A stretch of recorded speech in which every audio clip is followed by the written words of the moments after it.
There is African God. There is African God. African God story is not being told by prophets like many other gods or many other religions. For example, like Middle East, their God is being told by Prophet Muhammad. Middle Easterns follow Prophet Muhammad. And Europeans, wherever they are, they follow Jesus Christ. And like Hinduism down there, the Chinese, for example, they follow like a Buddha. And in Africa, it's very different.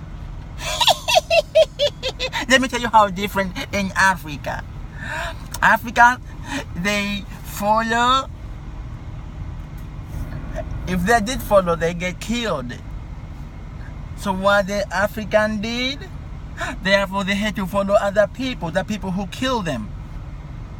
So what do African people follow? They did not follow Chinese or Hindu, because those Buddha people, they did not kill African if they did not follow. So they followed who? Arab kill black people if they did not follow. And white people kill black people if they did not follow. So black people, they had to follow either Jesus Christ for white people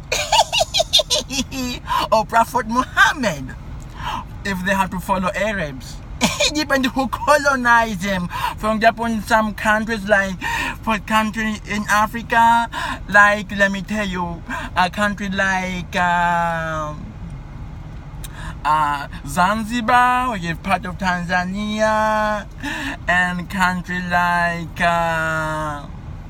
Somali, you know, those kind of countries that colonized by Arab sometimes. So if you are born and raised in that country, then you become Muslim. That's so easy. And if you are like born in some country like Kenya or mainland in Tanzania, those people colonized by Jesus people, white people. So if you are born and raised in those countries, then you have to become Christian. That's so easy. So in Africa, there is no really religion that people believe in. They just have to do it, otherwise they'll be killed. But that's, you know what? It's over. You know why it's over now? Because there's no colonial power anymore. So now black people, God's coming out.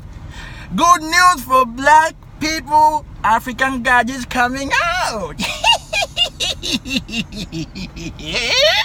Okay, let me tell you one thing, very funny. You know, there's some ruins, the old building, very old building, like ancient building. For example, there's some place in Africa, there are many in Africa, like in Egypt and in some other country, the big building like pyramid.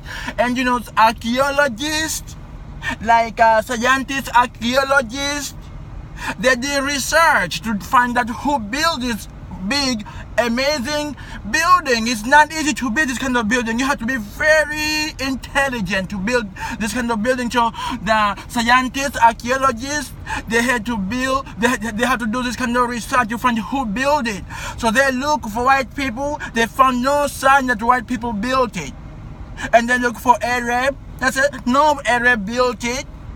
And then they look for like Asian people, like Chinese. No Chinese, no Asian people built it.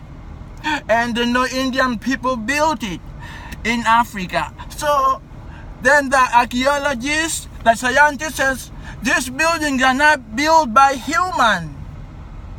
It must be built by aliens. And they made me think, it is white people, they made me think. Do you know how white people made me think?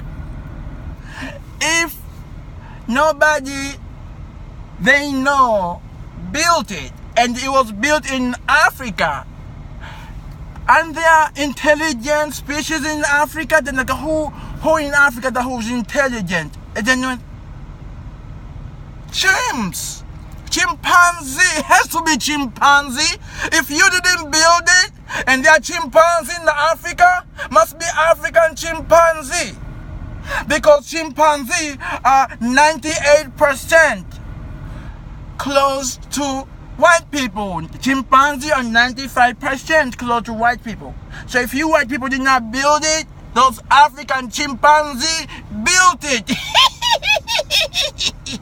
It's time for African God, because African God is not being told. This is the time we want help to start writing our own African God. African God, I'll tell you a short story. African God built up to or based up on ancestors, called Ancestors Journey to a Good Place, Paradise. Do you know what white people are smart? White people are smart because they have their own God. And when you have your own God, like Jesus, you keep history. Then over and over history, then you get to know how things are.